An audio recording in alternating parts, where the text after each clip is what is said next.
Well, what we are told was an expensive session in diversity training for government workers is getting new attention today. That's because a video was just released that was apparently never supposed to see the light of day.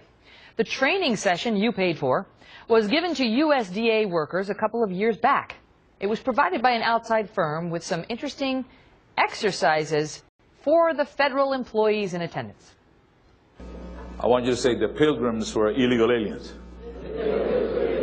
Say the Pilgrims never gave their passport to the Indians. By the way, I don't like the word minorities. How about emerging majorities? All right, don't. Easy. Down. But people label minorities are more likely to fail in technical areas because they're less intelligent. True or false? It's false. Joining me now, Ben Shapiro, a syndicated columnist and editor-at-large for Breitbart News, and the author of Bullies, How the Left's Culture of Fear and Intimidation Silences America. Also with me, Marjorie Clifton, former consultant to the Obama campaign and principal of Clifton Consulting. So this came out because Judicial Watch, which keeps an eye on these sorts of things, got a tip from somebody who was in attendance at the training session who found it offensive and didn't necessarily agree with the taxpayer dollar funding this. We're not exactly sure, according to Judicial Watch, how much was spent on this, but they say at least $200,000 was spent by the USDA over the last 2 years on this particular training company. Ben, is this appropriate? Well, you know, we have Democrats out there saying we don't have a spending problem at the same time that you're watching this stupidity, and it's so depressing. It sort of makes you wish that the asteroid hadn't missed a couple minutes ago. I wouldn't go that far. We'd be on that train. I don't know about that.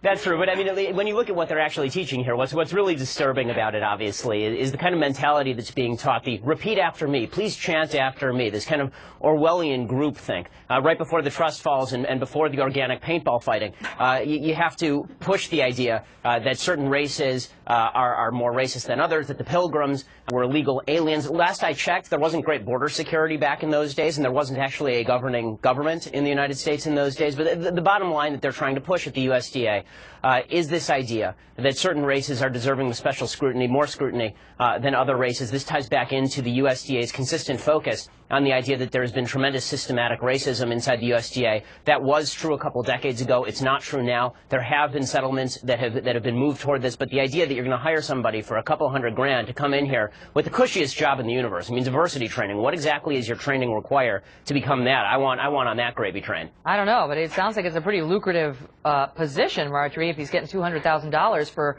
all of these sessions. It wasn't just what we should. Apparently, he also required them to repeat, every federal agency has discriminated against African Americans, Hispanics, Native American, Indians, and other groups. And these people are sitting there like, it's strange when someone makes you repeat it. You know, like, have you ever been in that circle? It's like, it feels a little like brainwashy.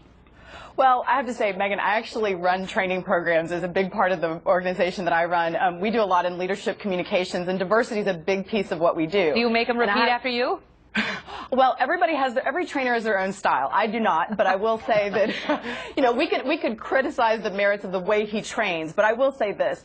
In a training environment, and the reason this wasn't a public video is because when you're doing any kind of training, it evokes a lot of emotions in people, and a lot of it is addressing emotions related, in this case, to diversity.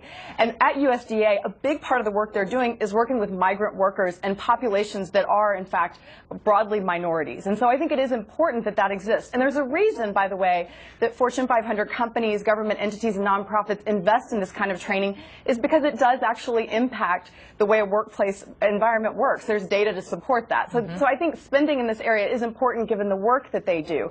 Again, we can question his training style and what was, you know, what worked and what didn't for him, but I think the value of it is inherent in the data that does exist out there. You know, the business about making them say, refer to Pilgrims as illegal aliens, that is a term, illegal aliens, illegal immigrants, that gets some pushback. You know, other people want them referred to as undocumented workers, but it's interesting, Ben, to see the federal taxpayers now effectively taking a side by saying, you know, if you use the term illegal alien, it's racist. It's not, you know, it's completely inappropriate, which seems to be his message.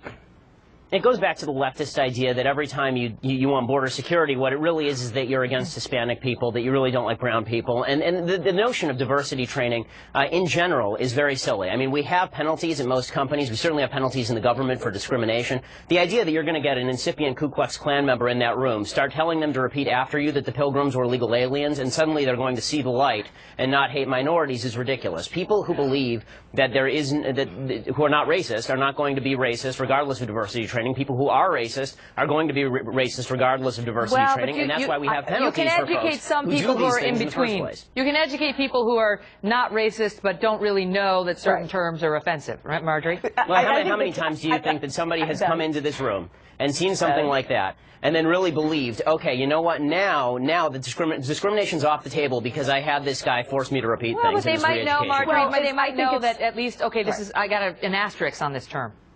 Well, I think it's all about awareness. It's not about you're going to change the mind of someone that has deeply ingrained thinking about a thing, but it's about creating awareness of how it impacts others. So, for example, a lot of the work I do is with women, and referring to an opt-out program for a woman who's a working mom like me is kind of bites a little bit. So we have to think about how terminology, referring to he instead of an inclusive language that includes she, while it might not mean a lot to you, Ben, it would mean a lot to Megyn and I, who, are women and are in that workplace. Come on now.